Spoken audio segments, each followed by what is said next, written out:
This channel does not promote any violent, harmful, or illegal activities. All content provided by this channel is meant for an educational purpose only.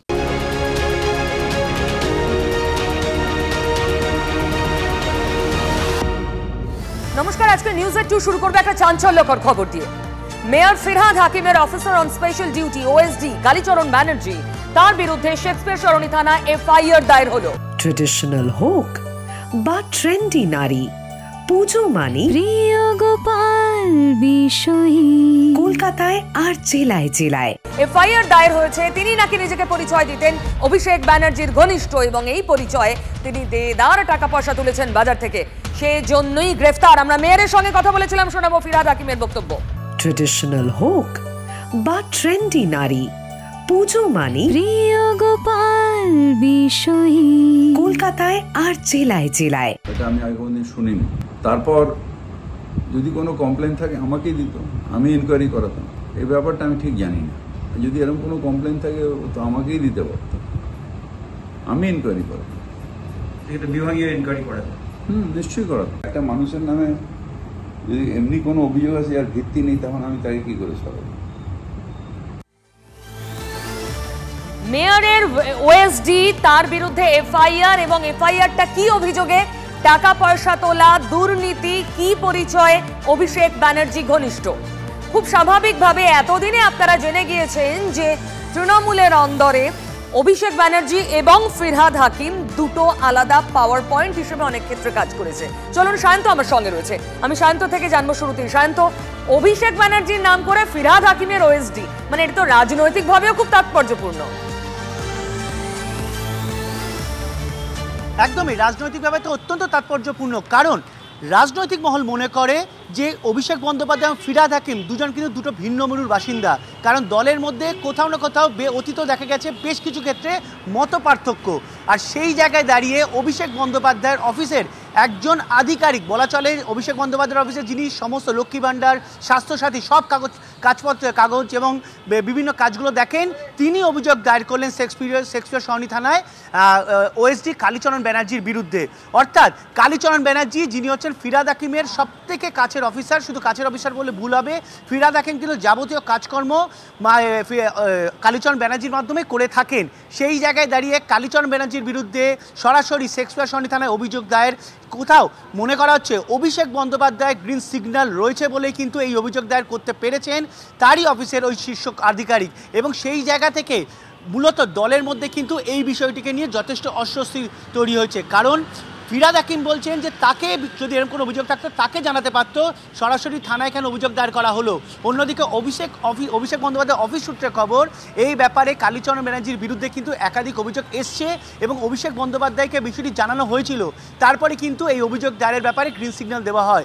অর্থাৎ ফিরহাদ হাকিম যখন একদিকে একরকম কথা বলছেন, অভিষেক বন্দ্যোপাধ্যায় কিন্তু এই অভিযোগ দায়েরেতেই গ্রিন সিগন্যাল দিয়েছেন, এবং তাতে তিনি বলেছেন, যেটা ঘনিষ্ঠ সূত্রে খবর, যে কোনোভাবেই এভাবে দুর্নীতিকে প্রশ্রয় দেওয়া যায় না, যেটা কলকাতা পুরসভা যেটাকে বলে হেডকোয়ার্টার, এবং সেটা তুমি জানো ভালো যে কলকাতা বাসিন্দাদের কাছে কলকাতা পুরসভা কিন্তু মুখ্য সচিবালয়ের মতো, অর্থাৎ নবান্ন বা রাইটার্সের মতোই। সেই জায়গায় যেখানে এত কাজ হয় সেখানে কেন তার ঘনিষ্ঠ পরিচয় দিয়ে কালীচরণ ব্যানার্জি টাকা তুলবে বা অন্যান্য কাজ করাবে, আর্থিক প্রতারণা করবে, এই অভিযোগে কিন্তু তার যিনি ঘনিষ্ঠ আধিকারিক। সায়ন্তর সঙ্গে থাকো। দেখুন, অভিষেক বন্দ্যোপাধ্যায়ের নাম করে টাকা তুলছেন ফিরহাদ হাকিমের সবথেকে কাছের একজন অফিসার দুর্নীতি করেছেন কি করেননি এটা তো পরে বিচার্য বিষয়, তদন্ত হবে, প্রমাণ পাওয়া গেলে আইন নিজের মতো চলবে, কিন্তু এর রাজনৈতিক গুরুত্ব অপার, আর এই সুযোগটা পূর্ণ সদ্ব্যবহার করছেন বিরোধী দলনেতা। শুনুন শুভেন্দু অধিকারী কি বলেছেন। কালী টাকা তোলে, কালীকে দায়িত্ব দেওয়া হয়েছে তপসিয়ার যে তৃণমূল ভবন, যেটা ভেঙে নতুন করে তৈরি হচ্ছে, সেখানে 200 কোটি টাকার নতুন বিল্ডিং হচ্ছে টিএমসির, full fledged office, guest room, library room, hall, conference hall. যিনি করছেন ওখানে, তাকে কালীকে টাকা তুলে পেমেন্ট করতে হচ্ছে।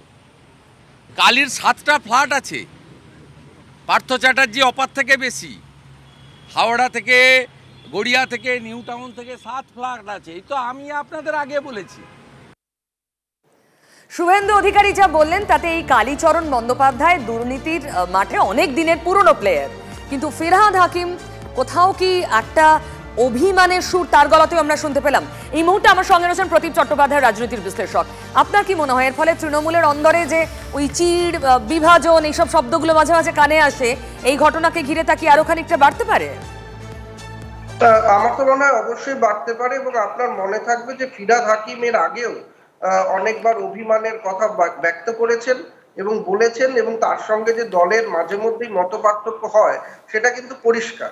তবে এই মুহূর্তে আজকের যে খবর, সেই খবরের তাৎপর্য এখানেই যে অভিষেক বন্দ্যোপাধ্যায় একেবারেই নিজের ইমেজটা আরো ক্লিন করতে চাইছেন জনমানসের, যে করাপশন বা যে কোনো ধরনের দুর্নীতির সাথে তার কোনো সংযোগ না থাকে, তাকে যেন কেউ বলতে না পারে। আপনি জানেন যে এর আগে শিক্ষা দুর্নীতির ক্ষেত্রে যে কাকুর আমরা দেখেছি ভয়েস টেস্ট হয়েছে, তিনি অভিষেক ব্যানার্জির অফিসেই কাজ করতেন, কিন্তু এখন দেখা যাচ্ছে ফিরহাদ হাকিমের যে অফিস সেখানেও দুর্নীতি। আসলে তৃণমূল কংগ্রেসের প্রতিটি কার্যালয়ের সঙ্গে দুর্নীতির কোনো না কোনো যোগ থাকছে। অদ্ভুত ব্যাপার, ফিরহাদ হাকিম যিনি আমাদের চোখের সামনে একটা পরিচ্ছন্ন ভাবমূর্তি নিয়ে থাকেন, তিনি তার পাশের তার ওএসডি এই ধরনের কাজকর্ম এতদিন করছেন, তিনি ঘূর্ণাক্ষরেও জানেন না।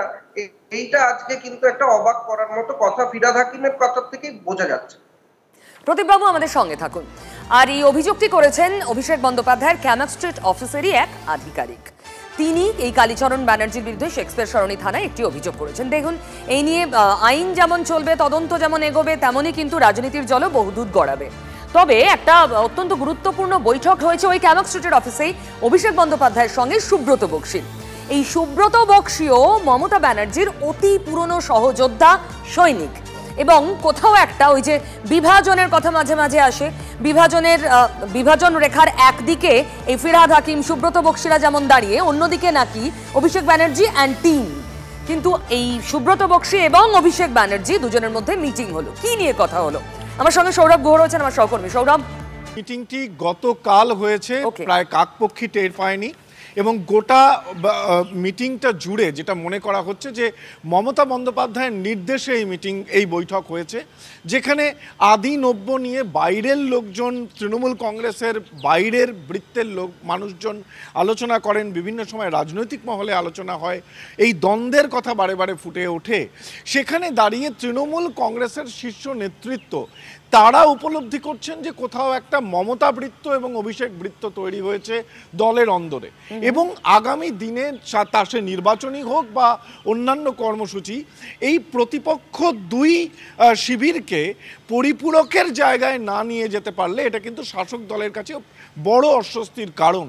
তার কারণ বাইরের লড়াই বাইরের শত্রুর সঙ্গে নিশ্চিতভাবে হবে, কিন্তু ভেতরের সংঘবদ্ধ হওয়াটা খুব জরুরি দরকার। এবং সেই জায়গা থেকে সুব্রত বক্সি গতকাল বিকেলবেলা চলে যান ক্যামাক স্ট্রিটের অফিসে। এটা ভীষণই তাৎপর্যপূর্ণ। সুব্রত বক্সি বর্ষিয়ান নেতা শুধু না, তৃণমূল কংগ্রেসের ওল্ড স্কুলের যে নেতারা তাদের মধ্যে একটা গুরুত্বপূর্ণ মুখ। যেটা ঠিক হয়েছে যে এই উৎসব পেরিয়ে গেলেই কালীঘাটে একটা মেগা বৈঠক হবে। প্রথমে স্থির ছিল সেটা পুজোর আগে হতে পারে, এখন যেটা জানা যাচ্ছে যে পুজোর পরে এই মেগা বৈঠক হবে। অভিষেক বন্দ্যোপাধ্যায় আবারও চিকিৎসার জন্য 1-2 তারিখ নাগাদ বিদেশ যাত্রায় যাচ্ছেন। তার আগে আগামী দিনে বেশ কিছু কর্মসূচি যা জনসংযোগমূলক, এবং সেই বিষয়েও কিন্তু একটা আলাপ আলোচনা হয়েছে। তবে সুব্রত বক্সি যাচ্ছেন অভিষেক বন্দ্যোপাধ্যায়ের অফিসে বৈঠক করতে, দুটি বৃত্তকে এক জায়গায় করবার জন্য মমতা বন্দ্যোপাধ্যায়ের নির্দেশে। এটা নিশ্চয়ইভাবে তৃণমূল কংগ্রেসের জন্য খুবই গুরুত্বপূর্ণ একটা উদ্যোগ। সৌরভ, তুমি যা বললে তারই বোধহয় কন্টিনিউয়েশন, এই প্রচেষ্টারই বোধহয় একটা অংশ। গতকাল আচমকা আমরা অনুব্রত মণ্ডলকে প্রেস কনফারেন্স করতে দেখলাম, এবং সেখানে তিনি বললেন সবাইকে নিয়ে চলতে হবে, সবাই মিলে শান্তি বজায় রাখতে হবে। এটা মমতা ব্যানার্জির নির্দেশ, এটা অভিষেক ব্যানার্জির নির্দেশ। বোধহয় দল চেষ্টা করছে এই ফাটলগুলোকে মেরামত করতে, বোঝাতে। কিন্তু ওই যে কালীচরণ মাঝখানে ঢুকে পড়ছে, মানে কালীচরণরা, তাতে কি ফাটল মেরামতির কোনো লক্ষণ দেখা যাচ্ছে? প্রদীপবাবু, দেখতে পাচ্ছেন আপনি?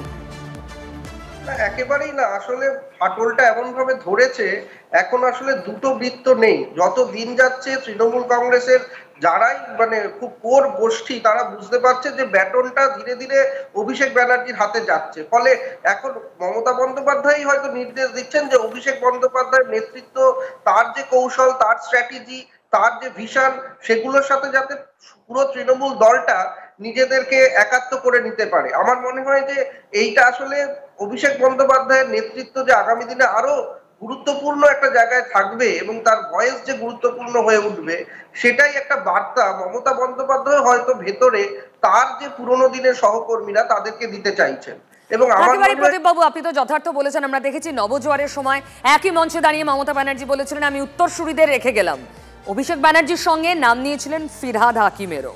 অভিষেক ব্যানার্জি যে উত্তরসূরি এ বিষয়ে তো আর কোনো লুকোছাপা নেই, এটা একেবারে স্বতঃসিদ্ধের মতো। কি বলছেন সুকান্ত মজুমদারের বিষয় শুনুন। এটা দেখার জন্য তো কোনো পর্যবেক্ষণবিদ হওয়ার দরকার নেই, মাইক্রোস্কোপেরও দরকার নেই, দূরবীনেরও দরকার নেই। গ্রামের মানুষ থেকে শুরু করে সবাই জানে তৃণমূল কংগ্রেসটা এই মুহূর্তে আড়াআড়িভাবে দুই ভাগে বিভক্ত। একটা পিসি তৃণমূল কংগ্রেস, একটা ভাইপো তৃণমূল কংগ্রেস। তো সেটা চলছে, সব জায়গাতে মারামারি কাটাকাটি চলছে, পিসি ভাইপোর মধ্যেও চলছে। কখনো কাজল, কখনো কেরিম, কোথাও চলছিল তাপস রায় ভার্সেস আমাদের সেখানকার সাংসদ, এখন কুণাল ঘোষ ভার্সেস সাংসদ। এটা চলছে তৃণমূল কংগ্রেসের সব জায়গাতেই। চলুন এই প্রসঙ্গে আরো একটু জেনে নিই। আমার সঙ্গে সৌরভ রয়েছে। যখন সৌরভ এরকমই সন্তর্পণে কাকপক্ষীকে টের পেতে না দিয়ে নাকি ক্যামাক স্ট্রিটে আরো একটি বৈঠক হওয়ার সম্ভাবনা হয়ে গেছে কিনা আমি তাও জানি না। ওই কাজলের নাম করলেন সুকান্ত মজুমদার, কাজল শেখ এবং অভিষেক ব্যানার্জি। তোমার কাছে কোনো খবর আছে? কাজল শেখ কলকাতায় রয়েছেন নিশ্চিতভাবে, তার সঙ্গে আমরা কথাও বলেছি, কিন্তু কাজল শেখ জানিয়েছেন বা ক্যামাক স্ট্রিট অফিসের তরফেও এরকম কোনো বৈঠকের বিষয়ে কিন্তু এখনো পর্যন্ত জানানো হয়নি। কাজল শেখ কলকাতায় রয়েছেন, তিনি চিকিৎসার কারণে একটি বেসরকারি হাসপাতালে এসেছেন এবং এমএলএ হোস্টেলে বিকেলবেলা তিনি থাকবেন, এমনটাও তিনি সাংবাদিকদের একাংশকে জানিয়েছেন। কোনো বৈঠকের কথা আগাম না জানা গেলেও এরকম বৈঠক যদি হয় নিশ্চিতভাবে আমরা নজর রাখছি। আসলে একটা কথা কি যেন, মমতা বন্দ্যোপাধ্যায়ের এই 13 বছরের শাসনে একটা নতুন মৌলিক পরিবর্তন দেখা গেছে যে এতদিন বিজেপি বা সিপিআইএম রাজনৈতিক দলগতভাবে তৃণমূলের বিরোধিতায় তারা রাস্তায় নেমেছিলেন, কিন্তু আরজিকর কাণ্ডের পর প্রচুর সাধারণ মানুষ রাস্তায় নেমেছেন, শহরের মানুষ, মফস্বলের শিক্ষিত মানুষের একাংশ। এই যে একটা চরিত্র বদল, প্রতিবাদের চরিত্র বদল, এটা বোধহয় শাসক দলকে অবশ্যই ভাবাচ্ছে এবং সেই জায়গা থেকে শাসক দলও তাদের ভেতরকার ফাঁক ফোকরগুলোকে একবার বুঝিয়ে নিতে চাইছে। পুজোর পরে এই মেগা বৈঠক থেকে কি সিদ্ধান্ত নেওয়া হয় সেটা যেমন গুরুত্বপূর্ণ। তোমার মনে থাকবে 21শে জুলাইয়ের মঞ্চে অভিষেক বন্দ্যোপাধ্যায় বলেছিলেন কলকাতা সহ মফস্বলের যে সমস্ত জায়গায় তৃণমূল কংগ্রেস হেরেছে সেখানে ব্যাপকভাবে রদবদল হবে, কিন্তু সেখানে রদবদল নিয়ে দলের ওল্ড স্কুল কিন্তু ধীরে চলো নীতিতে বিশ্বাসী। এই সব নিয়ে আলোচনা চলছে। অভিষেকও সৌরভ বুঝতে পেরেছি। সুতরাং সত্যিই তো আরজিকর আবহে একেবারে অচেনা খেলার মাঠে পড়তে হয়েছে শাসক তৃণমূল কংগ্রেসকে, সমস্ত রাজনৈতিক দলকে। সেখানে কোথাও একটু ঘরটাকে যদি আরো গুছিয়ে নেওয়া যায়, সেটা সব রাজনৈতিক দলই সে চেষ্টা করবে, তৃণমূলও ব্যতিক্রম নয়, স্পেশালি তারা যখন রুলিং পার্টি। কিন্তু গতকাল মমতা বন্দ্যোপাধ্যায় একটি মন্তব্য করেছেন যার জেরে রাজ্য রাজনীতিতে আবার শোরগোল পড়েছে। কি বলেছেন আগে শুনিয়ে নিই আপনাদের। আসছে, ওনাদের জন্য কিন্তু একটা জমি অলরেডি আমাদের দেখানো হয়েছে, কোন জমিটা নেবে ওরা ঠিক করবে। যেটা দুবাইতে আমরা গিয়েছিলাম, কথা বলেছিলাম। বাংলায় অলরেডি প্রচুর এমপ্লয়মেন্ট জেনারেশন হচ্ছে, 6টা ইন্ডাস্ট্রিয়াল করিডোর হচ্ছে, 6টা রেল করিডোর হচ্ছে, 2টো পাওয়ার প্ল্যান্ট গভর্নমেন্ট নিজে করছে, 2টো পাওয়ার প্ল্যান্ট প্রাইভেট সেক্টর করছে, জিন্দালরাও পাওয়ার প্ল্যান্ট করছে সম্ভবত, আরো আমাদের স্টিল প্ল্যান্ট হচ্ছে আরো 2-3টে। এইভাবে অনেক প্রোগ্রাম হচ্ছে। আমি তো কালকে নিজে বর্ধমান থেকে গাড়িতে ফিরতে ফিরতে দেখলাম হুগলি হাওড়া ভর্তি হয়ে গেছে, দুপাশে আর একটু জমি নেই, সবই ইন্ডাস্ট্রি, টোটালটাই ইন্ডাস্ট্রি। মুখ্যমন্ত্রী বললেন টোটালটাই ইন্ডাস্ট্রি। ঠিক কি বলতে চাইলেন মুখ্যমন্ত্রী আমি বুঝে নেওয়ার চেষ্টা করবো আমার সহকর্মীর থেকে। দীক্ষা মুহি আমার সঙ্গে রয়েছে। দীক্ষা, দেখো, বিরোধীরা বরাবরই কটাক্ষ করে আসে বা বিরোধীদের কটাক্ষের মুখে পড়তে হয় মুখ্যমন্ত্রী মমতা বন্দ্যোপাধ্যায় এবং তার সরকারকে, যে রাজ্যে কোনো শিল্প নেই, কোনো বিনিয়োগ নেই এবং এখানকার যারা মেধাবী ছাত্র বা পড়ুয়া তারা চাকরির জন্য বাইরে চলে যাচ্ছে, অর্থাৎ এ রাজ্যের বাইরে চলে যাচ্ছে। এটা নিয়ে দীর্ঘদিন ধরে একটা টানাপোড়েন চলতে থাকে বিরোধীদের এবং রাজ্য সরকারের তরফে, সরকারের পক্ষের তরফ থেকে। কিন্তু মুখ্যমন্ত্রী মমতা বন্দ্যোপাধ্যায় বরাবরই বলে আসেন যেখানে শিল্প হচ্ছে, বিনিয়োগ হচ্ছে এবং তার জন্য বিজিবিএস হচ্ছে, অর্থাৎ যে আমাদের সম্মেলন হয়, বিজিবিএস সম্মেলন হয়, সেটা হচ্ছে, সেটা আগামী বছরের একদম প্রথম সপ্তাহে আছে, প্রথম দিকে আছে, সেক্ষেত্রে মুখ্যমন্ত্রী মমতা বন্দ্যোপাধ্যায় কালকে আবার মনে করিয়ে দিলেন যে এখানে শিল্প হচ্ছে এবং কতগুলো করিডোর হচ্ছে, শিল্প করিডোর, সেটাও তিনি বললেন। পাশাপাশি যেটা বললেন, তিনি গিয়েছিলেন বর্ধমান, দুর্গাপুর এবং বোলপুরে বন্যা নিয়ে বৈঠক করতে। ফেরার পথে তিনি দীর্ঘ রাস্তায় তিনি দুপাশে যে জমি, সেই জমি নাকি দেখতে পাননি। তিনি বলছেন শিল্পের জন্য জমি পুরো ভরাট হয়ে গিয়েছে, যেটাতেই বিরোধীরা কটাক্ষ করছেন। অ্যাকচুয়ালি মুখ্যমন্ত্রী মমতা বন্দ্যোপাধ্যায়কে কটাক্ষের সুর শুনতে হয়, কারণ বাম জমানায় সিঙ্গুর নিয়ে সকলেই আমরা জানি, সিঙ্গুর আন্দোলন জানি, যেখানে টাটারা শিল্প করতে এসেছিল কিন্তু পিছুহটতে হয়েছিল এখনকার যারা শাসক দলে রয়েছেন সেই তৃণমূলের জন্য। এখন যে অবস্থা, তাতে বছর বছর বিজিবিএস হয়, বিজিবিএস এর পর তালিকা প্রকাশ হয় যে এত লক্ষ কোটির প্রস্তাব, প্রত্যেক বছর বিরোধীরা তাই নিয়ে রেডে করে ময়দানে নেমে পড়ে যে সমস্তটা হচ্ছে গালগল্প, এর বাইরে কিছু নেই। সেখানে মুখ্যমন্ত্রী দাঁড়িয়ে বলছেন আরো একটা বিজিবিএস এর আগে টোটালটাই ইন্ডাস্ট্রি। তো মানে ঠিক এটা কি কাউন্টার করলেন মুখ্যমন্ত্রী, উত্তর দিলেন?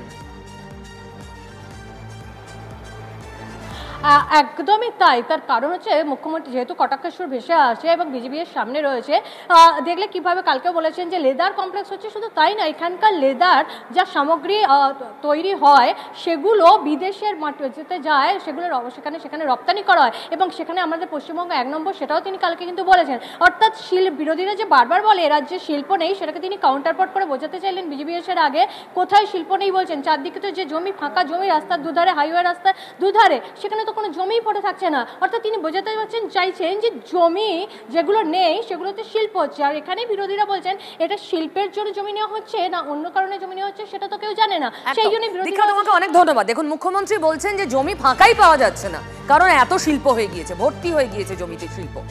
দেখুন, বিরোধীরা মুখ্যমন্ত্রীকে টার্গেট করে মুখিয়ে বসে থাকে, আর এই টোটালটাই ইন্ডাস্ট্রি শোনার পর বিরোধীরা কিভাবে ময়দানে নেমেছে না শুনলে বিশ্বাস হবে না। শুনুন।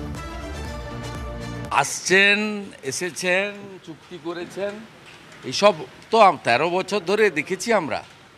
বিজিবিএসের 16 লক্ষ কোটি টাকার ইনভেস্টমেন্টও দেখেছি। এসব ঢপবাজি কিচ্ছু হবে না। জমি নীতি যতক্ষণ না বদলাবে, আইন শৃঙ্খলা যতক্ষণ না ঠিক হবে, এই বাংলাতে কেউ ইনভেস্টমেন্ট করবে না। সেমিকন্ডাক্টর হাব যে তৈরির কথা বলা হচ্ছে বা নরেন্দ্র মোদী যে উদ্যোগ নিয়েছেন, তা কি পশ্চিমবঙ্গে বাস্তবায়িত হবে? বিজেপি সরকার এলে এই আজকে সেমিকন্ডাক্টর হাব নিয়ে কথা হচ্ছে, সেমিকন্ডাক্টর হাব এই প্রসঙ্গে তখন জ্যোতিবাবু মুখ্যমন্ত্রী, চণ্ডীগড়ে আলাপ আলোচনা হচ্ছে, তখন থেকে আগ্রহ, তখন থেকে প্রস্তাব। আর পশ্চিমবঙ্গে তার ন্যাচারাল সেন্টার, এখন উনি লেগে পড়েছেন কৃতিত্ব দিতে। যদিও আমি মনে করি যাই কৃতিত্ব নিক, পশ্চিমবাংলায় হোক, কৃতিত্ব নিতে গিয়ে যেন আবার গন্ডগোল করে দেবেন না। তারপরে বলবেন চারদিকে উনি খালি বাড়িই দেখছেন আর শিল্পই দেখছেন, এরকম যেন হাস্যকর কথা বেশি না বলেন। যা হতে পারত তার ধ্বংস করেছেন। এখন যদি খানিকটা ঠেকানো যায়, সেটাই আমাদের সবাই মিলিয়ে চেষ্টা করতে হবে। এইরকম ধোঁয়ায় শিল্প দেখা সরকার সত্ত্বেও। ধোঁয়ায় শিল্প, রচনা বন্দ্যোপাধ্যায় যে শিল্পের চেহারা দেখাতে চেয়েছিলেন তা নাকি ধোঁয়ায় ধোঁয়া হয়ে গিয়েছিল বলে নেট পাড়া শোরগোল তুলেছিল। আচ্ছা প্রদীপবাবু, মুখ্যমন্ত্রী যা বললেন তাতে আপনি কনস্ট্রাকটিভ কিছু খুঁজে পাচ্ছেন না বিরোধীদের মতো? দেখুন, কনস্ট্রাকটিভ খুঁজে তখন পাবো যখন আমরা চোখের সামনে দেখতে পারবো। আমরা তো মুখ্যমন্ত্রী মমতা বন্দ্যোপাধ্যায় সময়কালে কনস্ট্রাকটিভ কিছু একটা বড় শিল্প কারখানা গড়ে উঠেছে এমন 4-5টা নাম তো আমরা দেখতে পাচ্ছি না চোখের সামনে, বা সত্যি গিয়ে কি আমরা দেখতে পাচ্ছি? জমি দেখছি, কিন্তু জমিতে কারখানা হয়ে সেখানে কাজ করছে শ্রমিকরা, এইটা তো দেখতে পেলাম না। এই যে সেমিকন্ডাক্টরের কারখানা হবে হবে তো ভবিষ্যৎ, কিন্তু 13 বছরে কিছু দেখতে পেলাম না। ফলে পরিকল্পনা কোথায়, ল্যান্ড ব্যাংক কোথায়, স্পেশাল ইকোনমিক জোনের মানে পরিকল্পনা কোথায়, এগুলোর অভাব রয়েছে। আর শিল্প যদি পশ্চিমবঙ্গে এখন কিছু হয়, সেটা হচ্ছে করাপশন ইন্ডাস্ট্রি, দুর্নীতির শিল্প হচ্ছে। এখানে শ্রমিকদের কাজ পাওয়ার শিল্প হচ্ছে না, এখানে মানে লক্ষ লক্ষ কোটি টাকার দুর্নীতি দেখতে পাচ্ছি। ফলে শিল্প করার জন্য মানসিকতা হয়তো আছে, কিন্তু হয়তো শিল্পপতিরা এখানে শেষ অবধি করতে চাইছে না এই দুর্নীতির আবহাওয়াতে। এই আবহাওয়ার সঙ্গে থাকুন, সেই একই কথাগুলো, প্রশ্নগুলো আবার ঘুরে ফিরে আসছে, শিল্প কোথায়? কিন্তু এই যে দুর্গাপুজো আসছে, তাকে ঘিরে তো বিরাট শিল্প রুজি রোজগার, সেরকমই তো বলছেন শাসক দলের প্রতিনিধিরা। তাই আরজিকর আবহে বারবার উৎসবে ফেরার আহ্বান মুখ্যমন্ত্রী নিজে করছেন। কিন্তু এখানে আবার নতুন বিতর্ক, পুজোর সময় কি তাহলে 5 জনের বেশি একসঙ্গে ঘোরাঘুরি করা যাবে না? কারণ একটা বিস্তীর্ণ অঞ্চলে কলকাতা পুলিশ 144 মানে এখনকার 163 জারি করে দিয়েছে। 163 মানে পুরনো 144, তার মানে ওই 5 জনের বেশি একসঙ্গে যাতায়াত করতে পারবে না। কিভাবে হবে? চলুন, আমার সঙ্গে রয়েছে সিজার মন্ডল। আমি সিজারের থেকে একটু জানবো। সিজার, আমরা সাধারণ মানুষ এই ব্যাপারটা নিয়ে বেশ উদ্বেগের মধ্যে রয়েছি, আসলে কি হতে চলেছে? দেখো, এই বিতর্ক খালি বিরোধী এবং শাসক দলের রাজনৈতিক ব্যক্তিত্বদের বিতর্কের মধ্যে সীমাবদ্ধ নেই, এটা হাইকোর্ট পর্যন্ত গড়িয়েছে এবং হাইকোর্টে আজকে বিচারপতি রাজস্বী ভরদ্বাজের এজলাসে সেটা নিয়ে শুনানিও হয়েছে, যেখানে রাজ্যের পক্ষ থেকে স্পষ্ট দাবি করা হয়েছে মনোজ ভার্মার যে বিজ্ঞপ্তিকে কেন্দ্র করে এই বিতর্ক শুরু হয়েছে সেটা আদৌ নতুন কোনো বিজ্ঞপ্তি নয়। 2023 সাল থেকেই টানা প্রত্যেক 2 মাস অন্তর এই বিজ্ঞপ্তি জারি করা হয়, রিনিউ করা হয় এবং মূলত কেসি দাস থেকে ভিক্টোরিয়া হাউস পর্যন্ত একটা খুব ছোট্ট জায়গাতে এই প্রহিবিটরি অর্ডার রয়েছে এবং কলকাতা পুলিশের বিভিন্ন সূত্র থেকেও সেটাও জানানো হচ্ছে যে টিপু সুলতান মসজিদের নিরাপত্তার জন্য এই প্রহিবিটরি অর্ডার এবং যার সঙ্গে এই পুজোর কোনো সম্পর্ক নেই। যদিও আজকে বিচারপতি বা রাজস্বী ভরদ্বাজ পাল্টা রাজ্যকে প্রশ্ন করেন যে তাহলে ওই এলাকায় পুজোগুলো কিভাবে হয়।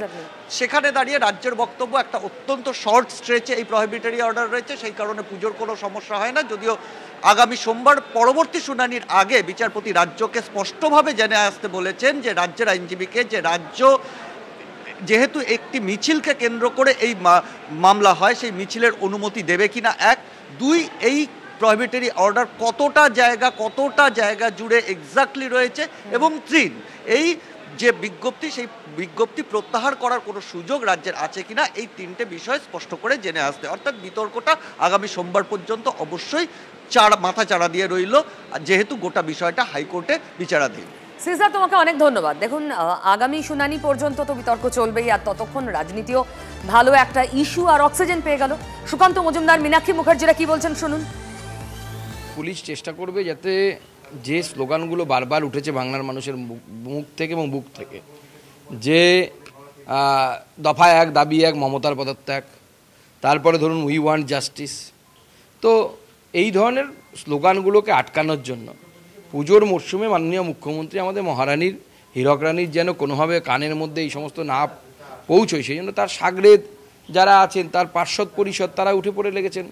হবুচন্দ্র রাজার গবুচন্দ্র মন্ত্রীরা সব উঠে পড়ে লেগেছেন যেন রাজার ঘুমের ব্যাঘাত না ঘটে। 144টা কি তাহলে থ্রেট কালচারের মতন এই থ্রেটটাকে লিগালাইজ করা, আইনের একটা স্ট্যাম্প বসিয়ে দেওয়া? তাহলে থ্রেট কালচার যেটা অন্ধকার কানা গলিতে আর গোপনে ছিল, সেটা তাহলে কি এবারে পুলিশ প্রকাশ্যে আইনি স্ট্যাম্প দিয়ে ব্যবহার করতে চাইছেন?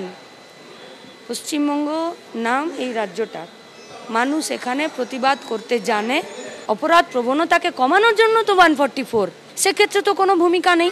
সেখানে তো প্রতিদিন লিস্ট বাড়ছে, প্রত্যেক দিন বিতর্ক চলছে, বিতর্ক চলবে, কারণ রাজ্যটার নাম বাংলা। আমার হাতে সময় নেই, শেষ করবো নিউজ 2। সঙ্গে থাকুন আরো খবরের জন্য।